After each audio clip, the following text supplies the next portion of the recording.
Hi, Chris Barker here, certified financial planner. Just wanted to make a brief video outlining what a fiduciary is and what a fiduciary is not.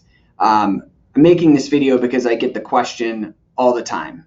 So I thought I'd just break it down in plain English and give you a couple of examples of how there can be an inherent conflict in the fiduciary non-fiduciary relationship. So what is a fiduciary? It's somebody that, from a financial planning standpoint, manages money for the benefit of another person and not in the interest of the manager or managing firm or advisor.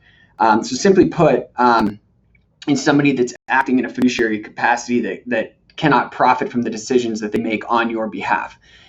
So if an advisor or a firm can't profit on the decisions that they make on your behalf, how does the advisor make money? They're not doing it for free. So there's a little bit of sussing out there that needs to take place.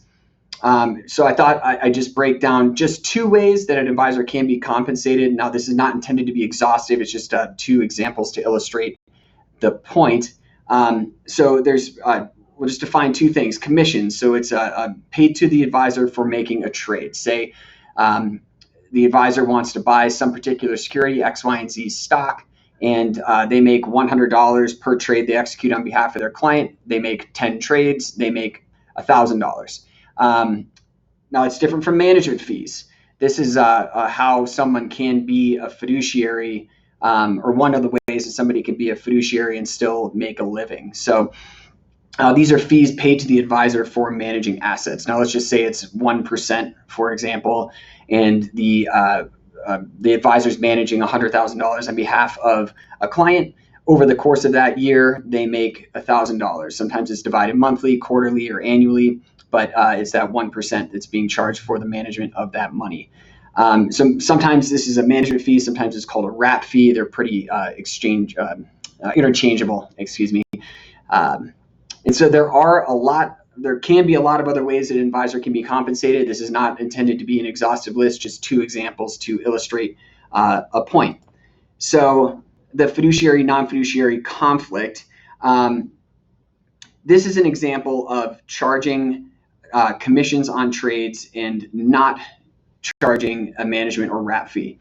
So an advisor calls you, or they don't call you, and say that they're going to reallocate your investment account.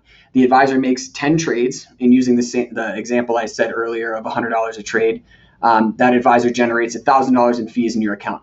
Now, the advisor would be acting as a fiduciary if your account truly needed to be reallocated. That was the only way that they can be compensated, and so they're doing what's in your best interest, and they happen to be making money on that trade. Now, the advisor would not be acting as a fiduciary if they say needed to make a boat payment, and they made that 10 trades not to reallocate your account and put you back in order, but to benefit the advisor first and foremost.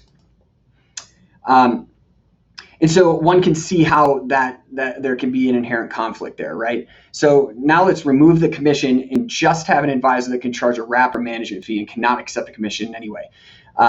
So again, going back to that previous example, the advisor is charging you a management or wrap fee of 1% annually, and then the advisor is trading throughout the year in order to have the portfolio meet your objectives.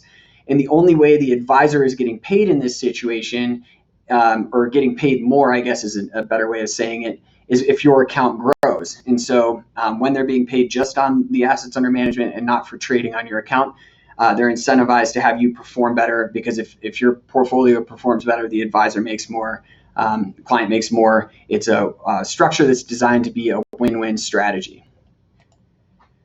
So that's it. I just wanted to outline a quick example of what a fiduciary is. It's a highly simplified example of how a conflict can occur. It's not intended to show you how to find an advisor that acts only in your best interest all the time, and not a substitute for professional advice. So you as the client need to do your homework. You need to ask good questions. Later this summer, maybe sooner rather than later, I'll be making another video to show you how you can do some quick, simple tools to at least narrow down what a fiduciary is and what a fiduciary isn't. So, hey, thank you for watching. Take care, and hope you have a great day. All right, talk to you later.